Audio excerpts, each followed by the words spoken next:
Welcome to Big TV. Cinema రంగం కావచ్చు, అది రాజకీయ రంగం కావచ్చు, ఘట్టమనేని కుటుంబానికి ఒక ప్రత్యేక శైలి. మనతో ఘట్టమనేని ఆదిశేషగిరిరావు గారు ఉన్నారు. ఆదిశేషగిరిరావు గారు నమస్తే. నమస్తే, వెల్కమ్. సూపర్ స్టార్ కృష్ణ గారికి సోదరులుగా, మరోవైపు పద్మాలయ స్టూడియోస్ ఆ నిర్వహణలో కీలక భూమి పోషించిన వ్యక్తిగా ఎలా నడుస్తుంది ఇప్పుడు ఈ సినిమా రంగం కోసం ఫస్ట్ మనం ప్రారంభిద్దాం. ఎందుకంటే మీరు రెండు రంగాల్లో కూడా ప్రవేశం ఉంది, నడుస్తూ ఉన్నారు. ఎలా ఉంది సినిమా రంగం సంబంధించి ఎలా నడుస్తూ ఉంది? పద్మాలయ పరిస్థితి ఏంటి? పద్మాలయ పరిస్థితి అంటే మేము 1970లో ప్రారంభించాం సంస్థని. అంటే 54 ఏళ్ళు అయింది. ఈ కాలంలో చాలా సినిమాలు 100 పైన సినిమాలు చేశాను. తెలుగు, తమిళ్, హిందీ, మలయాళం, బెంగాలీ అన్ని భాషల్లో తీసాం సినిమాలు. చాలా సక్సెస్ చూసాం. చాలా టెక్నాలజీ తీసుకొచ్చాను ఇండస్ట్రీకి. అది కలర్ అవ్వచ్చు, సినిమా స్కోప్లు అవ్వచ్చు, 70mm అవ్వచ్చు, స్టీరియోఫోనిక్ సౌండ్ అవ్వచ్చు, డిటిఎస్ అవ్వచ్చు, ఈ బ్యాక్లైన్ ఫోటోగ్రఫీ అవ్వచ్చు. ఇట్లాంటి అనేకమైన మార్పులు కాలక్రమేణా తీసుకొచ్చాను. భారతదేశం గర్వించదగ్గ సంస్థలో పద్మాలయ ఒకటి వాడ. No doubt. తెలుగు వాళ్ళే కాకుండా భారతీయులు ఎక్కడున్నా పద్మాలయ సంస్థ గురించి మాట్లాడతారు. అలాంటి హిందీ సినిమాలు తీసాం. హిమ్మత్వాలా కానీ, పాతాళ భైరవి కానీ, మావాలి అని కానీ, సూర్యవంశం అని కానీ అనేక సినిమాలు 30 సినిమాలు హిందీ చేశాం. మేము ముగ్గురు బ్రదర్స్ మొట్టమొదటి నుంచి కృష్ణ గారు అభివృద్ధి కోసం, కృష్ణ గారు ఇండస్ట్రీలో నిలదొక్కోవడం కోసం పెట్టిన సంస్థ పద్మాలయ. అంటే ఆ రోజుల్లో రామారావు ఎన్ఏటి, ఆయన ఎన్ఏటి సంస్థతోటి, విజయ సంస్థతోటే పైకి వచ్చారు. అలానే మనకు కూడా కృష్ణ గారి అభివృద్ధికి ఒక సంస్థ కావాలని పెట్టిన సంస్థ ఇది. మీరు ఫస్ట్ చూస్తే, మీరు చూసారు లేదు, మోసగాడితో స్టార్ట్ అయింది. పండెంటి కాపురం కానీ, దేవుడు చేసే మనుషులు కానీ, అల్లూరి సీతారామరాజు కానీ, పాడి పంటలు కానీ, దగ్గర 50 ఏళ్ళు అయినాయి ఈ సినిమాలన్నీ వచ్చి. అంతే కదండి. ఇప్పటికీ వాటి గురించి మాట్లాడుకుంటారు. సింహాసనం వరకు అంటే ల్యాండ్ మార్క్ సినిమాలు అవన్నీ.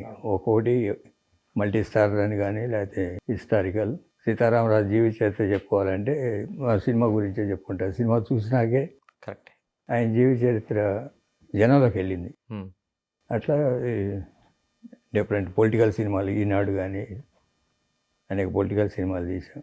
టీవీ టెక్నాలజీ కూడా ఫస్ట్ స్టార్ట్ చేసింది స్టార్ టీవీ. ఇండియాకి అసలు ఈ శాటిలైట్ టెక్నాలజీ తీసుకొచ్చింది రాజీవ్ గాంధీ ఇండియాకి. స్టార్ టీవీతో వచ్చింది. స్టార్ టీవీ వాళ్ళు అప్పుడు జీటీవీ అని హిందీ ఛానల్ పెట్టారు. దాంట్లో ఒక 1 అవర్ సౌత్ ఇండియన్కి లాంగ్వేజెస్కి సాంగ్స్ సప్లై చేయడానికి పద్మాలయ సంస్థ సప్లై చేసింది. తెలుగు, తమిళ్, మలయాళం, కన్నడ 4 భాషలకి. హిందీ సాయంకాలం 4 to 5 అంటే నాన్ ప్రైమ్ టైం. జీటీవీలో ఫస్ట్ 1 అవర్ సౌత్ సాంగ్స్. అదే ఫస్ట్ టైం అసలు ఒక తెలుగు సినిమా శాటిలైట్కి వెళ్తాం. అంతకుముందు దూరదర్శన్ తప్ప వేరే లేదు. అవును. ఆ తర్వాత DD8 అని వచ్చింది దూరదర్శన్లో, శాటిలైట్ ఛానల్ ఫస్ట్ తెలుగు. దాంట్లో 2 hours ప్రోగ్రామింగ్ 365 days చేసాం. ఇవాళ మీరు చూసే న్యూస్ వాచ్లు కానీ, లేకపోతే పుణ్యక్షేత్రాలు కానీ, అల్లో హైదరాబాద్ అని కానీ, ఇలా 1/2 hour ఒక్కో ప్రోగ్రామ్ చేసి, రామచంద్రమూర్తి ఇల్లుండి, రామచంద్రమూర్తి అంటే సీనియర్ జర్నలిస్ట్, న్యూస్ వాచ్ అని ఈ టీవీ కెమెరాలు కొని చాలామంది టెక్నీషియన్స్ కానీ ఎవరైనా ఇక్కడ పద్మాలయ చేసి బయటికి వెళ్ళారు. ఎడిటర్స్ కానీ, గ్రాఫిక్స్లో కానీ.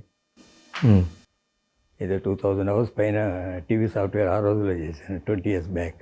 సార్, మద్రాసులోన ఒక సైన్స్ గ్రూప్ చదువుకొని, అంటే బీఎస్సీ స్టూడెంట్, అగ్నిపరీక్ష సినిమా ద్వారా ఇలాంటి అగ్నిపరీక్ష లాంటి ఫీల్డ్లోకి అడుగు పెట్టాలని ఎందుకు ఆలోచన వచ్చిందండి ఆదిశేషగిరిరావు గారికి? నా ఎడ్యుకేషనే హైదరాబాద్, మెడ్రాస్, చెన్నై.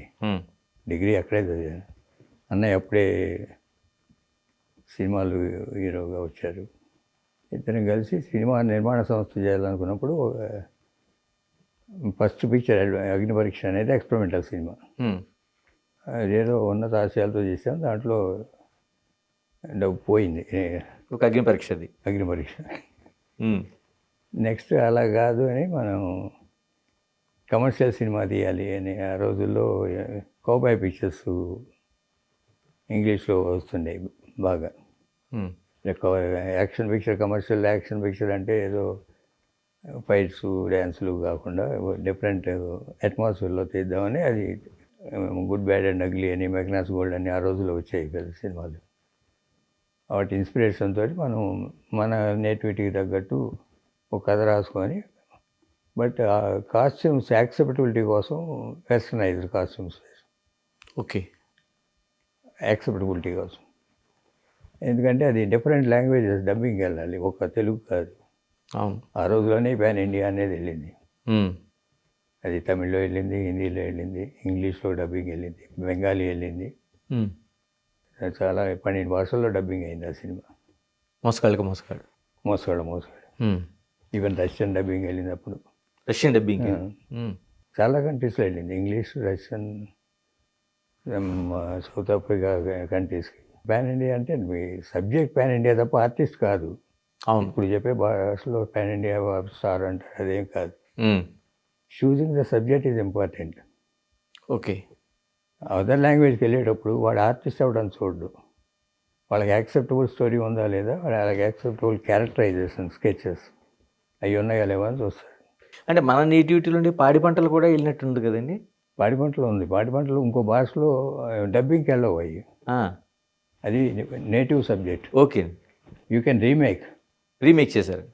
రీమేక్ చేసి, అంతేగాని అది యాజ్ ఇస్ డబ్బింగ్ చేయలేరు. అవును, ఇది మన నేటివిటీ ఉన్న సినిమాలు కాబట్టి. మన ఆచార వ్యవహారాలు, మన నేటివిటీ అట్లా ఉన్న సినిమాలు డబ్బింగ్కి వెళ్ళవు. డబ్బింగ్కి వెళ్ళాలంటే డిఫరెంట్ కాన్సెప్ట్కి వెళ్ళాలి. ఇప్పుడు అన్ని లాంగ్వేజ్కి వెళ్ళకపోతే కాస్ట్ కవర్ అవ్వట్లా. డెఫినెట్గా వెళ్ళే సినిమాలే తీయాలి. సూపర్ స్టార్గా అంటే అంతకుముందు ఎన్టీఆర్, ఏఎన్ఆర్, కృష్ణ, శోభన్ బాబు గారు, పద్మాలయ స్టూడియోస్ నిర్మాణ సంస్థ, ఇంత బిజీగా ఉన్న ఆ టైంలోన కృష్ణ గారికి రాజకీయాల వైపు వెళ్ళాలన్న ఆలోచన ఎలా వచ్చిందండి? ఎందుకంటే చాలామంది ఇప్పుడు మనం చూస్తున్నాం అంటే వాళ్ళు ఉండే వృత్తిలో కావచ్చు, ఇతర వృత్తుల్లో కావచ్చు, ఖాళీ అయిపోయిన తర్వాత రాజకీయాల వైపు వెళ్తున్న వాళ్ళని చాలామంది చూస్తాం. కానీ అప్పట్లోనే ఆయన సూపర్ స్టార్గా అసలు ఖాళీ లేకుండా ఎక్కువ సినిమాలు తీస్తున్న సమయంలో ఎలా వెళ్ళగలిగారండి కాంగ్రెస్ వైపు? ఎలాగా ఆ ప్రయాణం జరిగింది ఆయనకి? అది యాక్సిడెంటల్గా అయింది. ఇందిరాగాంధీ బ్రోటల్ మర్డర్ టైంలో ఎప్పుడు ఆఫీస్లో కూర్చొని ఒకసారి రాజీవ్ గాంధీని పలకరించి వద్దారా అంటే, అప్పుడు రాజశేఖర రెడ్డి పీసీ ప్రెసిడెంట్, అప్పుడు ఫోన్ చేసి మాట్లాడితే నేనే మాట్లాడాను. నేను అరేంజ్ చేస్తాను, నాకు రావటం కుదరదు అని కోట్ల విజయభాస్కర్ రెడ్డి గారు ఆయన వస్తారేమో అని ఆయన అడిగితే, ఈయన కోన ప్రభాకర్ రావు అప్పుడు గవర్నర్ ఉండేవాడు, ఆయన వెంటుండి తీసుకెళ్ళారు. అక్కడికి వెళ్ళినప్పుడు కలిసినప్పుడు స్పాంటేనియస్గా అన్ని థ్యాంక్స్ అని చెప్పి, why don't you join the party అని అడిగేసి, అయితే ఓకే అని ఇన్స్టెంట్గా అక్కడే జారిపోయి 84లో ఇందిరాగాంధీ చచ్చిపోయిన 1 వీక్లో. ఇప్పుడు ఏమంటే 85లో ఒక పార్లమెంట్ ఎలక్షన్స్ వచ్చినాయి. 85లో కంటెస్ట్ వెళ్ళి మాకు అంటే మీరు చెప్పినట్టు 365 డేస్ వర్క్, 2 షిఫ్ట్స్, సంవత్సరానికి 10-12 సినిమాలు రిలీజులు, అవును, ఇవన్నీ ఉండి పార్టీకి ప్రచారం చేసి పెడతాను. వెంగళరావు ఆయన ఉండి ప్రచారానికి రావాలంటే ప్రచారానికి వెళ్ళాడు. 89లో వచ్చేటప్పటికి స్పాంటేనియస్గా ఆయనే ఫోన్ చేసి, అప్పటికి చాలా మీటింగ్లు, అప్పుడప్పుడు రాజీవ్ గాంధీని కలవటం, ఆయనే ఫోన్ చేసి నేను ఎక్కడ షూటింగ్లో ఉంటే కంటెస్ట్ చేయాలి ఏలూరు నుంచి అంటే ఎంపీగా. నాకేం తెలీదు కంటెస్ట్ అది ఇది అని కూడా అన్నారు. టైం కూడా లేదు, 4-5 డేస్ ముందు ఫోన్ చేసి, నామినేషన్లకి ending days, nomination already start అయినాయి. అవును, అప్పటికప్పుడు రాజీవ్ గాంధీ గారు ఫోన్ చేసి చేయమంటాం, సరే యాక్సెప్టెన్స్ చేసి బయలుదేరడం. 89 ఎంపీ అవ్వటం, ఢిల్లీ వెళ్ళిపోవటం. తర్వాత ఆయన చచ్చిపోయిన తర్వాత he has no interest in politics. ఇక్కడ అంతా కాంగ్రెస్ గ్రూప్ పాలిటిక్స్ వీటిలో వద్దని వదిలేసారు. మరి మండలాధీశులు లాంటి సినిమాది అప్పుడు ఒక పెద్ద సెన్సేషను, అదొక ఆ పార్టీ నుంచి ఒక కౌంటర్లు ఇంత నడిచింది కదండి. అంటే అది ఒక సినిమాగానే లేకపోతే ఒక రాజకీయ పక్షంగానే జరిగింది? రాజకీయ పక్షాలు ఉపన్యాసాలు ఇచ్చుకుంటారు కదా, ఇచ్చుకునేటప్పుడు ఏముంటాయి, ఏదైనా ఉంటే విమర్శించడం ఉంటాయి. ఆ విమర్శించుకునేదే సెటైరికల్గా చెప్పే సినిమాలు, లేకపోతే టీవీ, లేకపోతే నాటకం. పొలిటికల్ స్పీచ్ ఏదైనా కళారూపాలన్నీ ఆ విధంగా వచ్చినాయి కదా. అవును. అంటే కోట శ్రీనివాసరావు లాంటి వాళ్ళు ఆ రోజున బయటికి రావడానికి కూడా భయపడే పరిస్థితి ఏర్పడింది. అదే సినిమా రిలీజ్ శుభ్రంగా వెళ్ళి వచ్చాడు, ఓకే. జనంలో చూసి వచ్చాడు. కానీ పెద్ద సెన్సేషన్ అండి అప్పట్లో ఆ సినిమా అంటే మండలాధీశుడిది.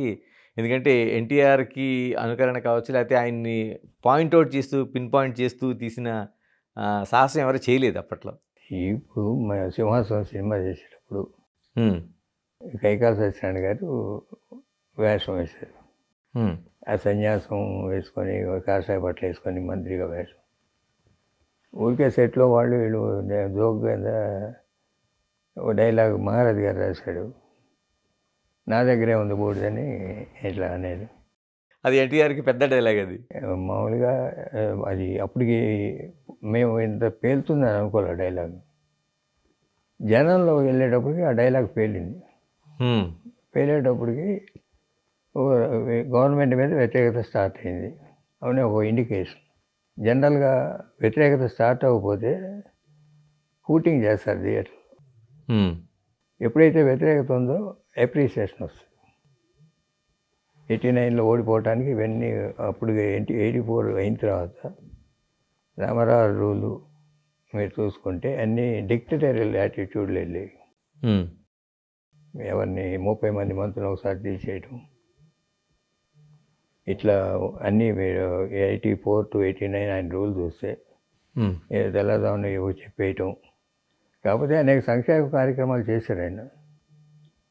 రూపాయి కిలో బియ్యం తెచ్చాడు, ఇల్లు కట్టించారు. అప్పుడే స్టార్ట్ అయింది సంక్షేమ కార్యక్రమాలు. ఆంధ్రాలో స్టార్ట్ అయింది, నేషనల్ వైడ్ ఇందిరాగాంధీ అయినా ఆంధ్రాలో స్టార్ట్ అయింది రామారావుతో. ఆడవాళ్ళకి ఆస్తిలో హక్కు, ఆడవాళ్ళకి ఆస్తిలో హక్కు కానీ, లేకపోతే మండల వ్యవస్థ తీసుకురావటం కానీ, పటేల్ పటార్ వ్యవస్థను రద్దు చేయడం కానీ చాలా చేశారు. చేసిన ఈ డిక్టటోరియల్ యాటిట్యూడ్ని నచ్చట్లా. అది ఆ రూల్ని ఇప్పుడు జగన్మోహన్ రెడ్డి లాస్ట్ 5 years రూల్కి పోస్ట్ ఎన్ని చేసినా సరే పోల్చవచ్చు. ఆ రూలు అట్లా డిక్టటోరియల్ యాటిట్యూడ్ని ప్రజలు హర్షిస్తారు. డెమోక్రసీలో అది ఎన్ని చేసినా. అవును, ఆయన చేసిన సంక్షేమ కార్యక్రమాలు ఎవరు చేయలేదు. ఆ తర్వాత రాజశేఖర రెడ్డి చేశాడు. ఇది ఉచిత విద్యుత్ అని కానీ, లేకపోతే ఆరోగ్యశ్రీ కానీ, అన్నీ ఫీజు రీయింబర్స్మెంట్ చాలా 4-5 ఇప్పటికీ ఆరోగ్యశ్రీ కానీ, ఉచిత విద్యుత్ కానీ ఏదైనా చెప్పుకుంటే రాజశేఖర రెడ్డి చెప్పుకుంటారు. ఆ రోజులో చెప్పుకుంటే రామారావు ఆస్తి హక్కు ఇవ్వటం కానీ, రూపాయి కిలో బియ్యం కానీ, ఇళ్ళు కట్టించడం కానీ, పేదల సంక్షేమ కార్యక్రమాలన్నీ ఆయనే ఆద్యుడు. సార్ కృష్ణ గారికి ఒక ప్రయాణం కావచ్చు, లేకపోతే మా పద్మాలయ స్టూడియోస్ సంబంధించిన నిర్మాణ బాధ్యతలు కావచ్చు, ఇంత బిజీగా ఉండే ఆదిశేషగిరిరావు గారు అసలు రాజకీయాల వైపు ఎలా వచ్చారు? అసలు ఆయన మొట్టమొదటి నుంచి అన్నయ్యతో పాటు ఉన్నాను. తర్వాత రాజశేఖర రెడ్డి 2004లో అన్నయ్య 2 ఇన్యాక్టివ్గా ఉన్నారు కదా, నువ్వు అన్న యాక్టివ్ అవ్వని యాక్టివ్గా చేయమంటే అప్పుడు సపోర్టివ్గా కాంగ్రెస్ పార్టీలో జనరల్ సెక్రటరీగా ఉన్నాను, అనేక చేశాను. కీలకమైన బాధ్యతలు నిర్వహించారు కాంగ్రెస్ పార్టీలో. క్యాండిడేట్ సెలక్షన్ దగ్గర 2009లో అన్ని ఆంధ్రాలో చాలా ఏరియాల్లో పర్యటించాను. ఆయన సపోర్టివ్గా 2009లో చాలా కార్యక్రమాలు చేసేవారు. 4 to 9 గవర్నమెంట్ ఉన్నప్పుడు ఫిల్మ్ ఇండస్ట్రీ కావాల్సినవి కూడా చాలా వరకు ఆ రోజుల్లోనే జరిగినాయి.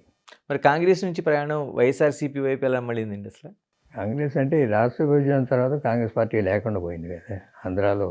14 తర్వాత పార్టీ అనేది లేదు అక్కడ. ఆంధ్రాలో ఎప్పుడైతే రాష్ట్ర విభజన చేశారో పార్టీ అనేది ఆల్మోస్ట్ 90% షిఫ్టెడ్ టు వైఎస్ఆర్సీపీ. నాయకులే కాదు, ఓటర్స్, కాంగ్రెస్ ఓటర్స్ మొత్తం అటు షిఫ్ట్ అయింది. ఇప్పటికీ అక్కడే ఉంది కాంగ్రెస్ ఓట్ బ్యాంక్ అనేది, షిఫ్ట్ అవ్వలేదు. మీరు 2014 అదంతా 19 వరకు మీరు వైసీపీతోనే, జగన్మోహన్ రెడ్డి కూడా ప్రయాణం చేశారు. చివరి క్షణంలో బయటకు వచ్చారంటే అధికారాన్ని ఇంకా తీసుకునే ముందు మీరు బయటకు వచ్చారు.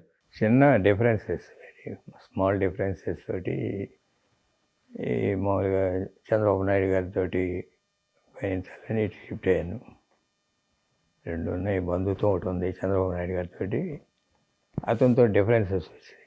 డిఫరెన్సెస్ అంటే ఈ పర్సనల్ పోట్లాడలు ఏం కాదు, మామూలుగా పార్టీ కార్యక్రమాలు నడిపే దాని మీద విధానం మీద నేను విభేదించి బయటకు వచ్చి టీడీపీలో జాయిన్ అయ్యాను. ఆల్మోస్ట్ మీరు పాదయాత్ర అంతా ప్యాటర్న్ అంతా మీరు వెనకున్నారు చాలా వరకు. పాదయాత్ర, పార్టీ నిర్మాణం అన్నిట్లోనూ ఉన్నాను. హ్మ్. ఇదే 1 ఇయర్ ముందు, 1 ఇయర్ కాదు 7-8 మంత్స్ ముందు డిఫరెన్స్ వచ్చినాయి. I came out. సరే ఇప్పుడు ఉండే జగన్మోహన్ రెడ్డి గారు ఉండే నివాసం అంటే అంతకుముందు ముఖ్యమంత్రిగా ఉండే నివాసం కావచ్చు, లేకపోతే అదంతా మీరు నిర్మాణం చేశారు. అంతకుముందు కన్స్ట్రక్షన్ మీరు అంతకుముందే మొదలు పెట్టారంటారు. ఏం చేసింది మా అబ్బాయి నేనంటే మా అబ్బాయి ఓకే. కంపెనీలో ఆ, లేఅవుట్లో 2 ప్లాట్లు, ఆయన ఒక ఆఫీస్ ఒక ప్లాటు, రెసిడెన్స్ ఒక ప్లాటు, మిగతా అన్నీ వెళ్ళాల్సింది. అంటే ముందు విల్లాస్ కోసమని మీరు అది స్టార్ట్ చేశారు. అవును, మ్మ్హ. నేనే అది ఉంటే బెటర్ అని చెప్పాను, ఓకే. చేశాను. అతను చూడలేదు, ఈ ప్లేసు చూడలేదు, నిర్మాణం జరిగేటప్పుడు రాలేదు, గృహప్రవేశానికి వచ్చాడు. అంతే. అంటే ఎలక్షన్కి ముందు కదండి గృహప్రవేశం జరుగుతా. ఎలక్షన్ ముందే నేను లేను, గృహప్రవేశానికి నేను వెళ్ళా, మా అబ్బాయి వెళ్ళాడు. కానీ మ్మ్హ. అప్పటికి మీరు బయటకు వచ్చారు. అంటే పార్టీకి విరాళంగా ఇచ్చారా లేక? అదేం లేదు, ఆ, సైట్ అతని పేరు మీద కొన్నాం, కన్స్ట్రక్షన్ మ్మ్. కాంట్రాక్ట్ కూడా మనం చేసి మ్మ్. అన్నీ వాస్తు ప్రకారం, కానీ అన్నీ మంచిగా వస్తాయి. దాని ముందు పార్టీ ఆఫీస్ కూడా సేమ్ డిజైన్తో ఉంటుందండి. ఇప్పుడు అది మీరు కట్టిందేనండి? ఆ, party office, camp office, okay. ఇల్లు సేమ్ డిజైన్లో ఉంటుంది, ఇల్లు వెనకాల ఉంటుంది. వెనక ఉంటుంది. రెండు కూడా మీరు స్ట్రక్చర్ నిర్మాణం చేసిందే. ఓకే, అది పార్టీ ఆఫీస్ అనే ఆయన ఉద్దేశం. ఆ, నేను నవ్వుతూ జోక్ చేసేవాడిని ఎప్పుడన్నా, అది క్యాంప్ ఆఫీసు, అది క్యాంప్ ఓకే. ఆఫీసే తప్ప పార్టీ ఆఫీస్ కాదని. ఓకే, అధికారం వస్తుందని. వస్తుంది. అంటే క్యాంప్ ఆఫీస్ అయినా పార్టీ ఆఫీస్ అయినా ప్రెసిడెంట్ రూము, సెక్రటరీ రూమ్ ఉంటాయి, లేకపోతే స్టాఫ్ రూమ్లు ఉంటాయి. మ్మ్. క్యాంప్ ఆఫీస్ అయితే స్టాఫ్ రూమ్లు ఉంటాయి, సెక్రటరీలు వాళ్ళు. పార్టీ ఆఫీస్ అయితే పార్టీ జనరల్ సెక్రటరీలు వీళ్ళు ఉంటారు. ఇప్పుడు మళ్ళీ అది పార్టీ ఆఫీస్ చేసుకున్నాడు. శశికళ గారు, అంటే చిన్న డిఫరెన్స్ అంటున్నారు. పార్టీ కోసమేనండి, పార్టీ నిర్మాణం కోసం లేకపోతే పార్టీకి నడవడి కోసం ఆ మూమెంట్లోనే జరిగిందా ఆ డిఫరెన్సెస్ అనేవి? అంతే, పార్టీ కోసమే. పార్టీ కోసం అంటే ఇప్పుడు డిక్టేరియల్ యాటిట్యూడ్ ఉండకూడదు అనేది. అదే విధానం సాగించాడు. ఈ 5 ఏళ్ళ రూల్లో కూడా క్యాడర్ నెగ్లెక్ట్ చేశాడు. మ్మ్. క్యాడర్ నెగ్లెక్ట్ చేయడం కరెక్ట్ కాదు. ఎప్పుడైనా రాజకీయ పార్టీ, ఏ పార్టీ అయినా క్యాడర్ వర్క్ చేయకపోతే పార్టీ నిలవదు. కులాలు, even Reddy cadre not happy. మ్మ్. రెడ్డిలోనే వ్యతిరేకత ఉంది. రెడ్డిస్ చేశారంటారు, కానీ వాళ్ళకి చేసింది అంతగా లేదు. ఒక గ్రూప్ ఆఫ్ పీపుల్ చేసుకున్నారు తప్ప. మీరు జగన్మోహన్ రెడ్డి గారిని దాదాపుగా అంటే 14 నుంచి 19 వరకు, అంటే ఆయన మళ్ళీ ముఖ్యమంత్రిగా ప్రమాణ స్వీకారం చేసే ముందు మీరు ఉన్నారు. ఎలా ఉండేదండి ఆ జర్నీ? ఎలా ఉండేది అంటే ఎలా ఉంటాడు ఆయన? ఎందుకంటే చాలామంది అంతుపట్టని వ్యక్తిగా, ఎందుకంటే ఒక కొద్ది మందికి మాత్రమే ఆయన యాక్సెస్ ఉంటుంది అనేది ఇప్పటివరకు చెప్పుకుంటున్నది. ఎలా ఉండేది అసలు మీ జర్నీ అది? లే, మనిషిగా మంచోడే. అది మ్మ్. మామూలుగా మర్యాదలు ఇవ్వటం ఎప్పుడన్నా వచ్చారు. కాకపోతే అతనికి ఉన్న ఒకటి ఏంటంటే, ఏదైనా సబ్జెక్టు లోతుగా అవగాహన చేసుకొని కానీ దాని మీద రియాక్ట్ అవ్వలేడు. మ్మ్. రాజశేఖర రెడ్డిలో అది లేదు. రాజశేఖర రెడ్డికి ఏంటంటే, ఒక దాంట్లోంచి ఒక సబ్జెక్ట్లోంచి ఇంకో సబ్జెక్ట్లోకి నిమిషాలు వెళ్ళిపోతుంటాడు. ఓకే, అవగాహన చేసుకొని. 1 మినిట్లోనే ఈ సబ్జెక్ట్ నుంచి ఆ సబ్జెక్ట్కి, ఆ సబ్జెక్ట్ నుంచి ఈ సబ్జెక్ట్కి వెళ్తాడు. ఇతనిలో ఉన్నది ఏంటంటే, సపోజ్ గణేష్ వస్తున్నాడు, వీడికి ఇంటర్వ్యూ ఇవ్వాలి, ఆడు ఎట్లాంటి వాడు, ఇవన్నీ అతని సబ్జెక్ట్ ఏం అడుగుతాడు, ఇవన్నీ ప్రిపేర్ అయ్యి తర్వాత మమ్మల్ని పిలుస్తాడు.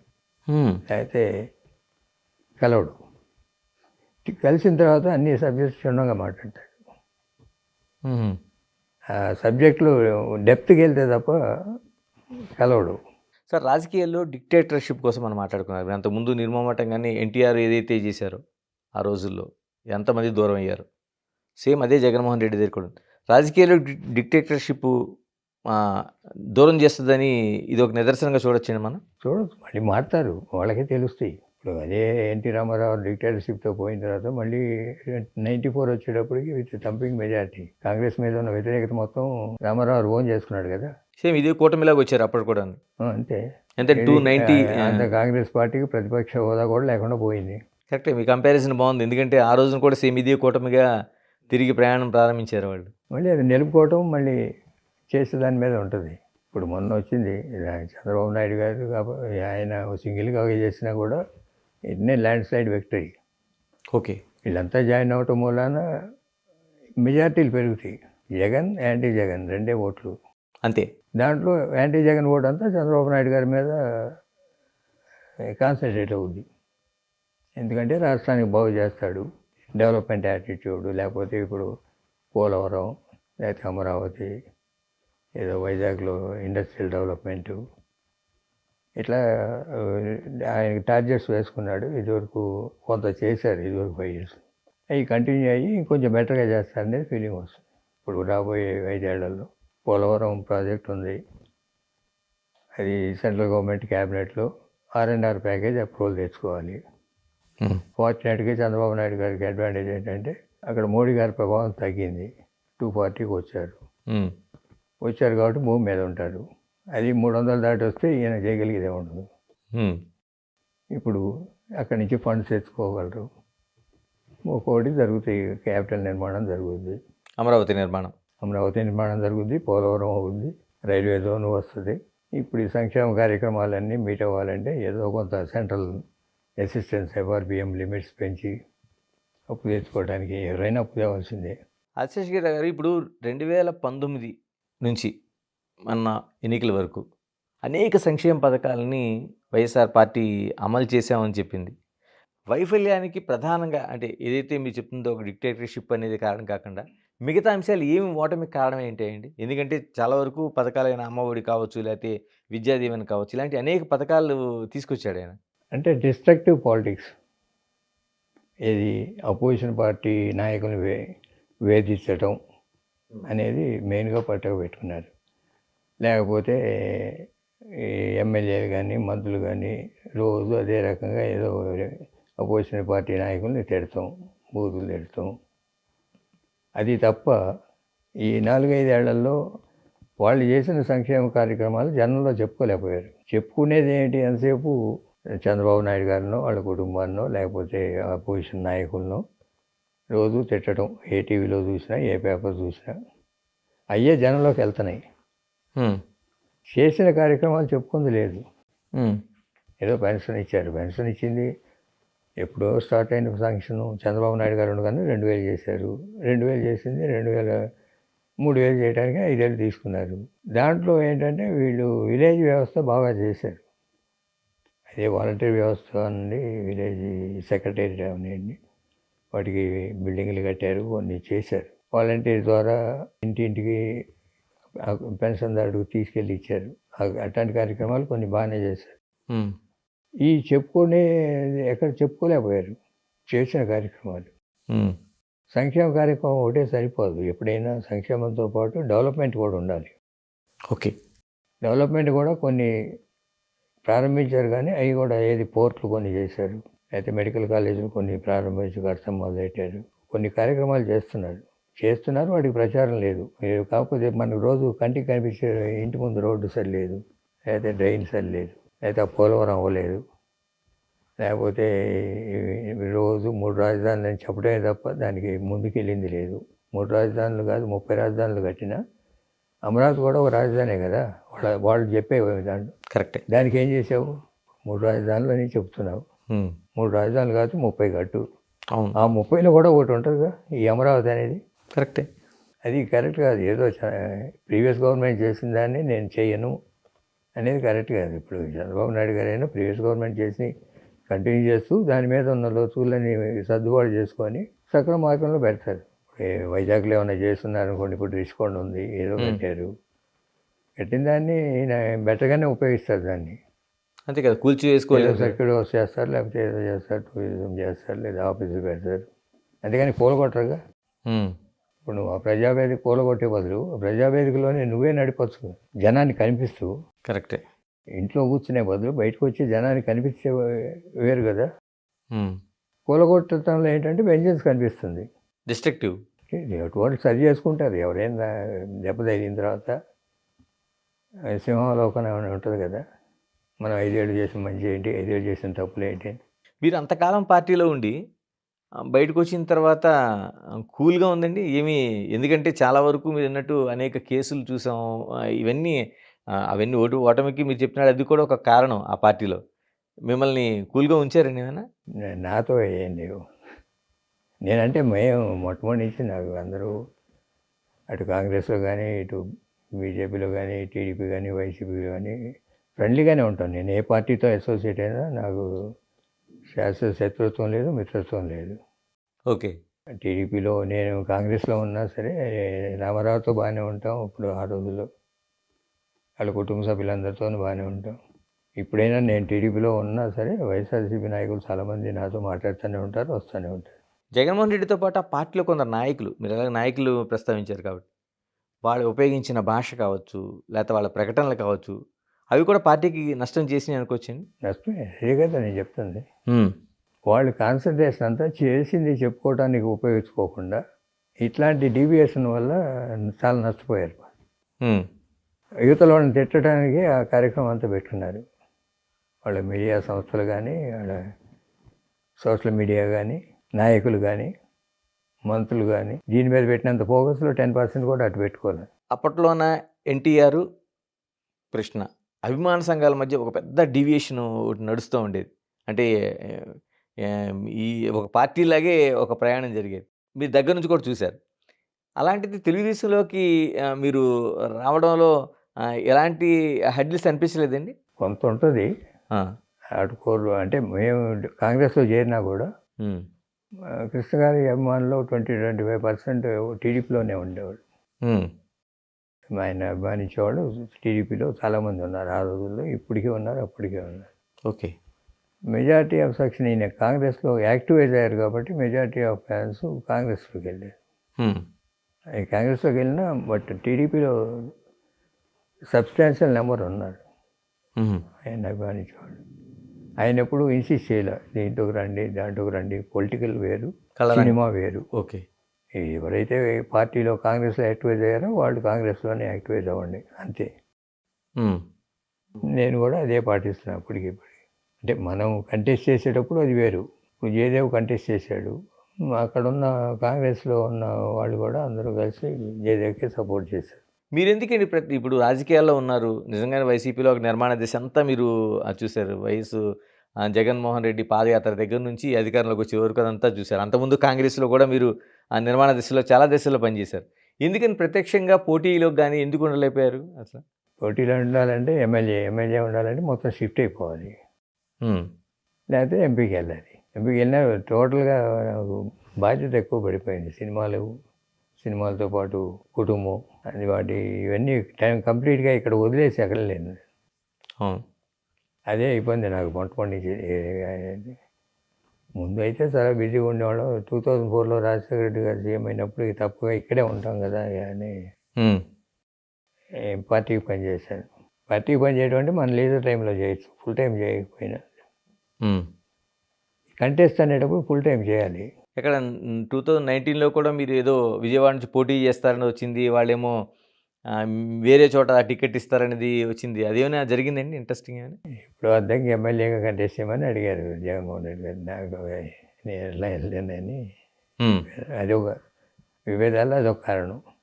ఓకే. మీరేమడిగారండి? నేనేం అడగలేదు. ఆ! కాకుండా కృష్ణా గుంటూరు జిల్లాలు మొత్తం ఎలక్షనీరింగ్ అంతా చూశాను. క్యాండిడేట్ సెలక్షన్ అన్నీ.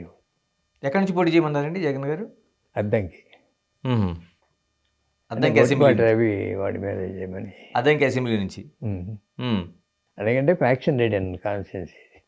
హ్మ్. నాకు సంబంధం లేనిది అది. అప్పుడే తెనాలో ఏమైనా అడిగితే చేసేవాడిని మంగళగిరి కానీ విజయవాడ గాని అలా. విజయవాడ కానీ చేసుండేవారు అప్పుడు. చేసిండేవాడిని. హ్మ్. మరి అడిగారేమన్నా అలాగా? అడగలేదు. అడిగేది ఏదో అక్కడ బదులు ఇక్కడ అని చెప్పి అడిగితే చేసేవాడిని. మీరు కన్విన్స్ చేసే ప్రయత్నం కూడా చేయలేదు. అంటే అద్దంకి నుంచి కాదు అనేది. మరి ఇప్పుడు ఈ ఎన్నికల్లో కూడా తెలుగుదేశాన్ని ఎక్కడ వాళ్ళ నుంచి ప్రపోజల్ గాని, మీ నుంచి గాని ఏమైనా వచ్చిందండి? ఈ ఎన్నికలకు సంబంధించి? ఇప్పుడు అవసరం ఉంది, క్యాండిడేట్స్ చాలామంది ఉన్నారు కదండి. మిమ్మల్ని ఈ ఎన్నికలకు సంబంధించి 2 దశల్లో చూశానండి.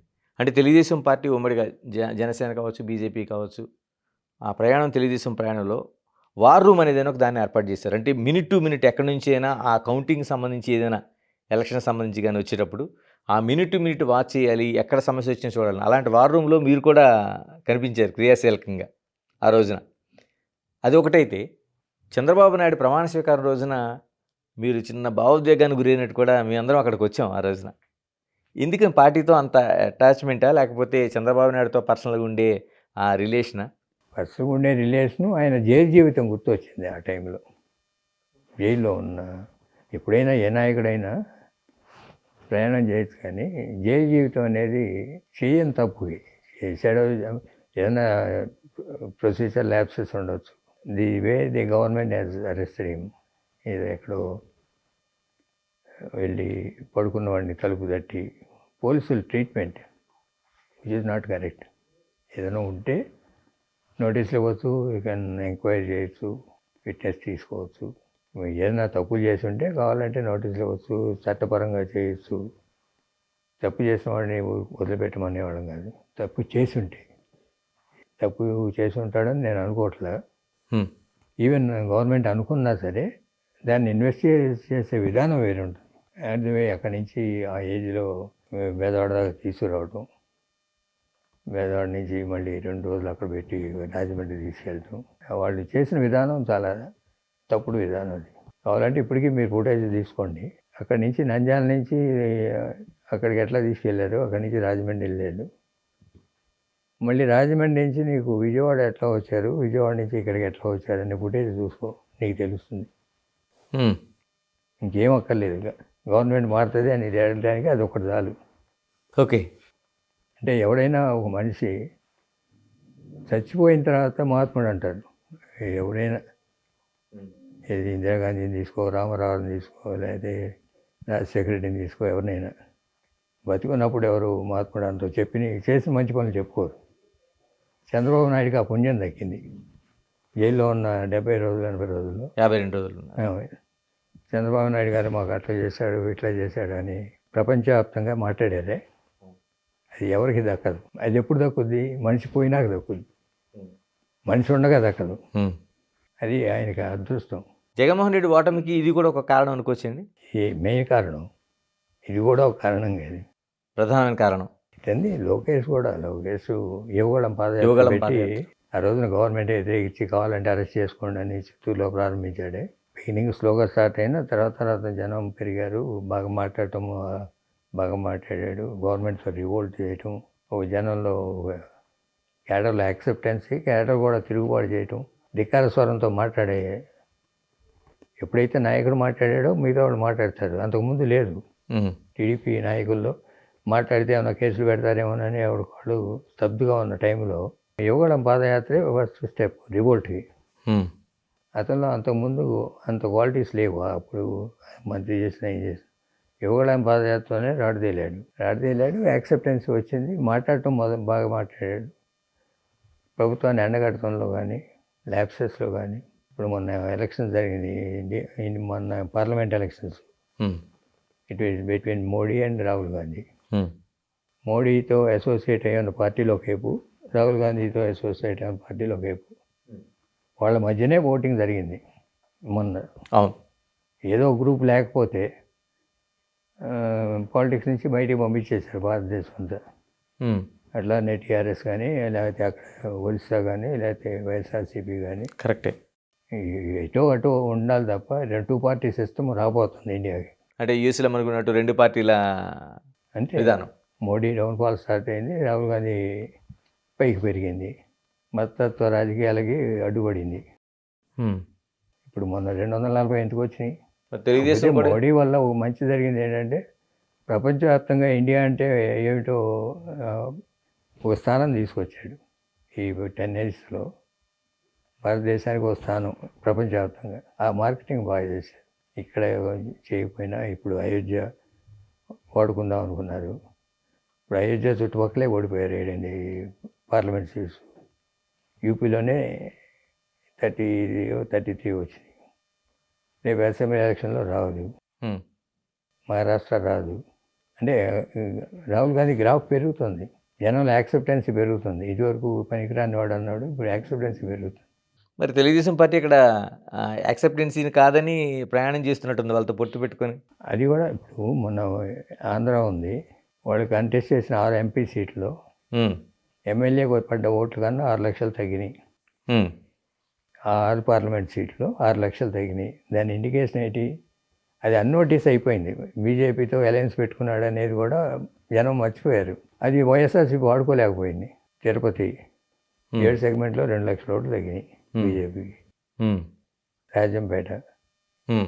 85,000 ఓట్లు తగ్గినాయి 7 సెగ్మెంట్లో. అవును. అదే టీడీపీ క్యాండిడేట్ అయితే గెలిచి ఉండేవాడు. అవును. పాడేరు అక్కడ కూడా అంతే, అరకు. తిరుపతి, అరకు, రాజంపేట 3 గెలిచి ఉండేవాళ్ళు. హ్మ్. అది టీడీపీ క్యాండిడేట్ అయ్యి ఉంటే. అవును. ఎమ్మెల్యేలదంతా ఒకవైపు పడింది. ఎంపీకి ఏమో వేరేలాగా అయింది. ఎందుకు వెళ్ళింది? మళ్ళీ అక్కడ మాజీ ముఖ్యమంత్రి పోటీ చేశాడు రాజంపేటలో. టీడీపీ ఎంపీ సింబల్ ఉంటే గెలిచినట్టే అది. ఇలా ఇప్పుడు ఈ సందర్భంలో ఒకటి గుర్తు చేయాలనుకుంటున్నాను. మీరు సినిమా ఇండస్ట్రీలో ఉన్నారు కాబట్టి.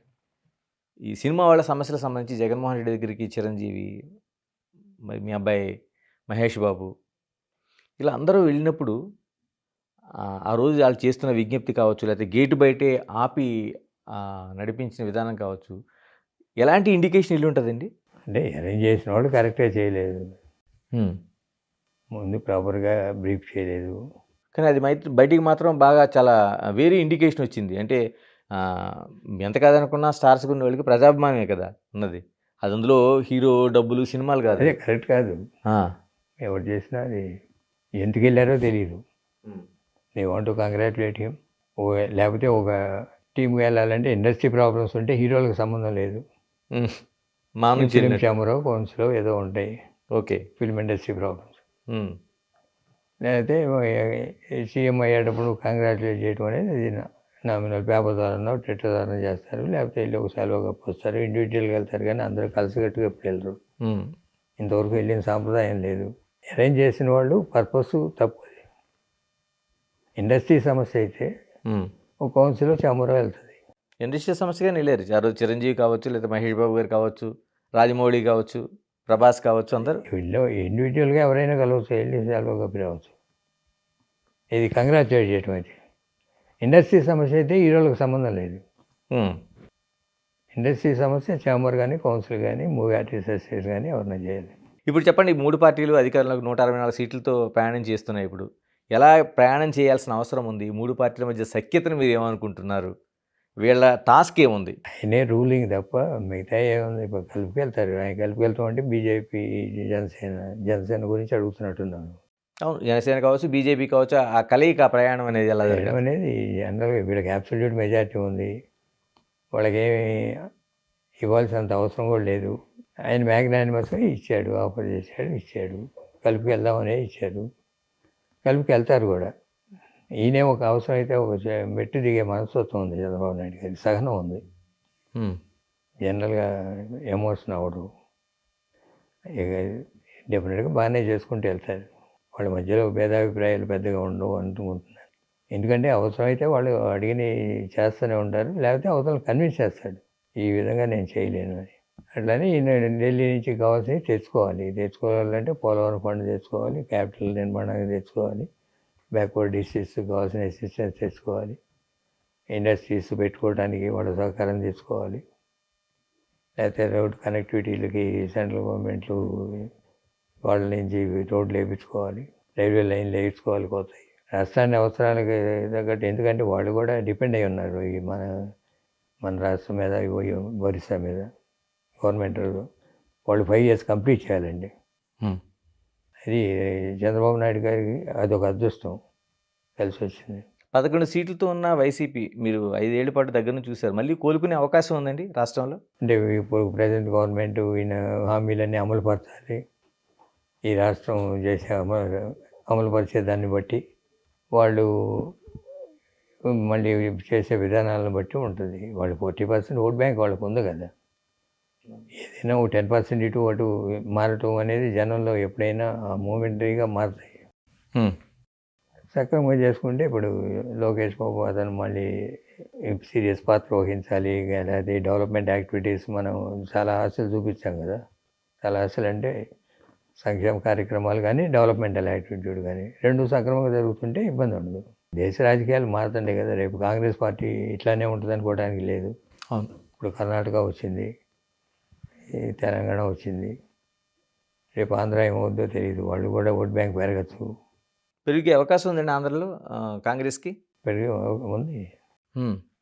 నేషనల్ వైడ్ ఒక ఇప్పుడు నేను ఇందాక చెప్పాను కదా, థర్డ్ పార్టీస్ వ్యానిష్ అవుతున్నాయి. అవును, vanish ఏమో అవుతున్నాయి. రేపు అవును. కాంగ్రెస్ వైసీపీ అలయన్స్ అవ్వచ్చు, ఎట్లా చెప్పగలం ఇవాళ. Nobody can predict. దేశ రాజకీయాల్లోనే చాలా మార్పు వస్తాయి నార్త్ ఇండియాలో. ఆర్ఎస్ఎస్ ప్రభావం ఎంతవరకు ఉంటుంది, బీజేపీ ఎంతవరకు నిలదొక్కుంటుంది, కాంగ్రెస్ రైజ్ ఎంత ఉంటుంది. ఇప్పుడు ఈ రాహుల్ గాంధీ 3 లక్షల పైన మెజార్టీలో గెలిచాడు, ఈ 2 స్థానాలు. అవును.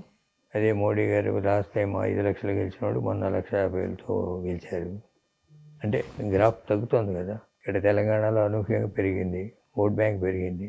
కానీ మిమ్మల్ని ఒక రాష్ట్రానికి పరిమితం చేయలేదు, ఎందుకంటే హైదరాబాద్ బేస్డ్గానే మీరు చాలా కాలంగా అది కొనసాగుతోంది, మీ రాజకీయ ప్రస్థానం కావచ్చు, లేకపోతే సినిమా ప్రస్థానం కావచ్చు.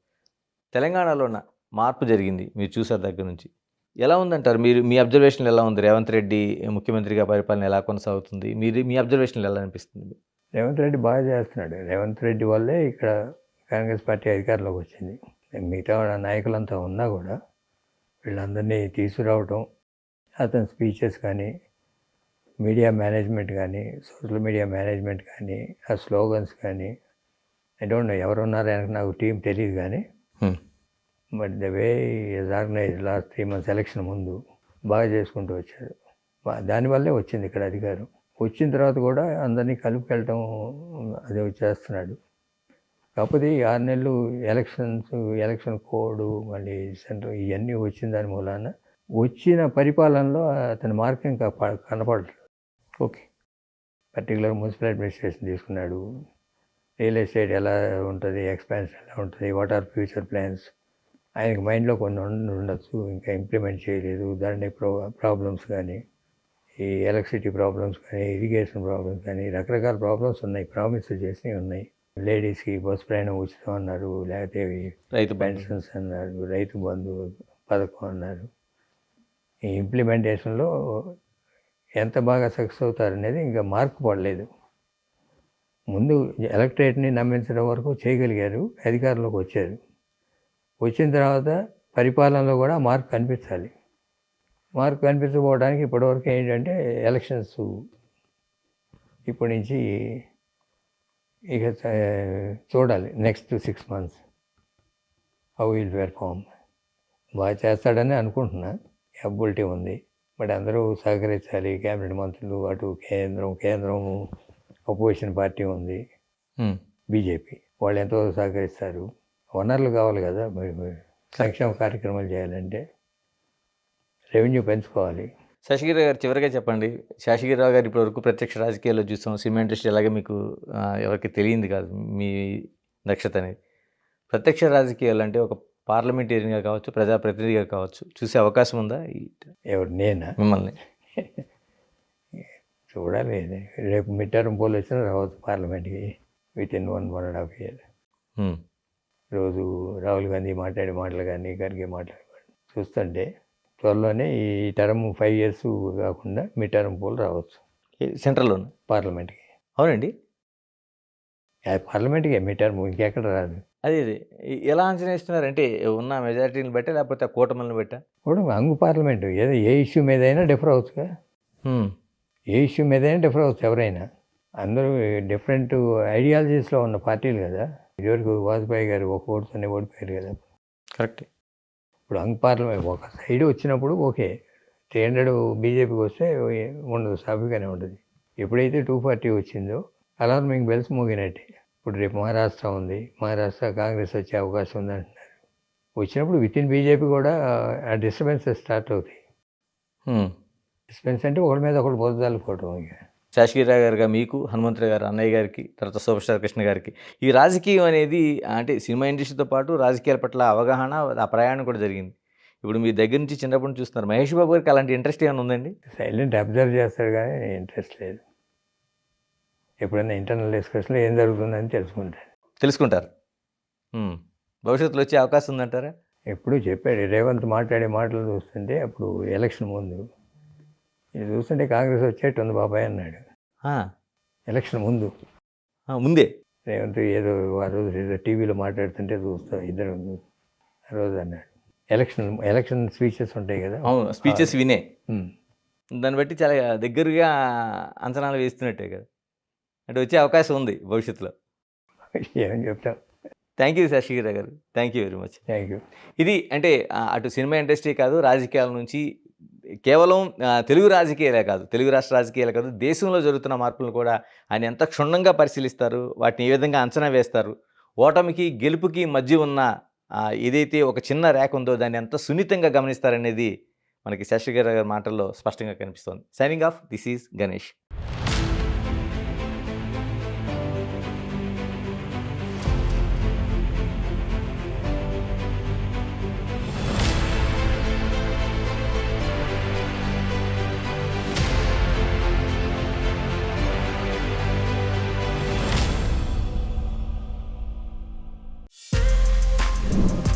For more videos like this, subscribe Big TV channel.